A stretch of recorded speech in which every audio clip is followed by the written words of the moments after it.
Hello guys, এই যে দেখুন আমি আজকে বারবিকিউ করব। আমি বলতে আমি না, আমরা 4-5 জন মিলে এই বারবিকিউ পার্টির আয়োজন করেছি। আমাদের মাহের আছে, আরাফাত আছে, আমাদের মাওয়া আছে। তো আমরা 4-5 জন মিলে এটার আয়োজন করছি। দেখুন, তো বারবিকিউ সব কিছু এখানে আমি ইয়ে করে নিলাম, মশলাটা তৈরি করে নিলাম। তো আমি এখানে একটু দুধও দিয়েছি। অনেকে হয়তো বলবেন বারবিকিউতে কে দুধ দেয়, তো আসলে একটু ফ্লেভারের জন্য বারবিকিউতে একটু দুধ দেওয়া, ফ্লেভারটা ভালো আসবে, তাই আমি দুধও দিচ্ছি। তো দেখুন আমার এখানে মশলা প্রায় রেডি। তো আমি এখন চিকেনগুলো দিয়ে দিব।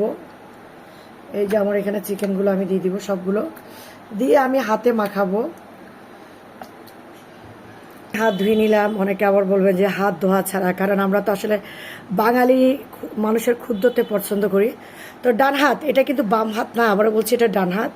তো আমি ভালো করে মশলাটা মেখে নিব। এখানে অনেক ধরনের মশলা দেওয়া হয়েছে, শুধু যে বারবিকিউ মশলা তা নয়, আমার হাতেরও মশলা দেওয়া হয়েছে এখানে। সরিষার তেল, টক দই, লেবু, সয়াবিন তেল, সব গোলমরিচ, মানে A to Z আমার দেওয়া মশলা।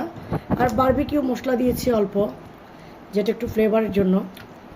তো যাই হোক, এই যে দেখুন আমি এভাবে মেখে 2 ঘন্টা রেখে দিব। তারপর এই যে 2 ঘন্টা রেখে দেওয়ার পর এগুলাকে আমরা আজকে বারবিকিউ করে খাবো। তো এই যে দেখুন চিকেনের পিসটা, এই যে এটা হচ্ছে একটা চিকেনকে 4 পিস করেছি। আর একটু বড় যেটা, এগুলো এই যে বাচ্চারা খাবে শুধু। এই যে দেখুন, তো ভালো করে মাখাতে হবে আসলে। তো অনেক কিছু লাগে, বুঝছেন, অনেক কিছু লাগে একটা জিনিস খেতে। শুধু যে দিয়ে হবে তা না, কত কিছু লাগে।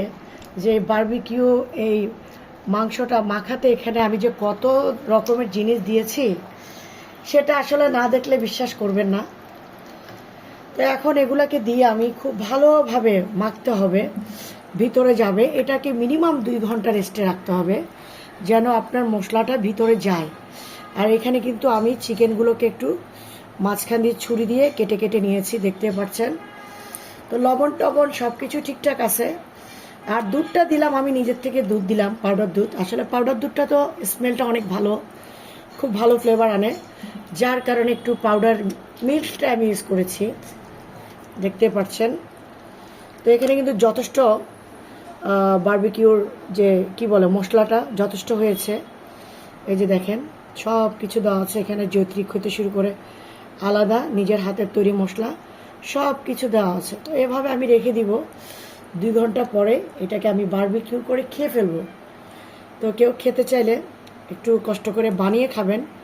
কেন বানিয়ে খাবেন এটাও বলছি, কারণ আপনারা তো আর সামান্য এই বারবিকিউ খাওয়ার জন্য আমার বাসায় গাড়ি ভাড়া খরচ করে আসবেন না, তাই বলছি বানিয়ে খেয়ে ফেলবেন। এই যে দেখুন খুব সুন্দর করে, এই যে দেখুন সেই স্বাদ হবে, সেই স্বাদ। তো আপনারা কিভাবে বারবিকিউ করেন অবশ্যই কমেন্টস করে জানাবেন। ভালো থাকবেন, আল্লাহ হাফেজ।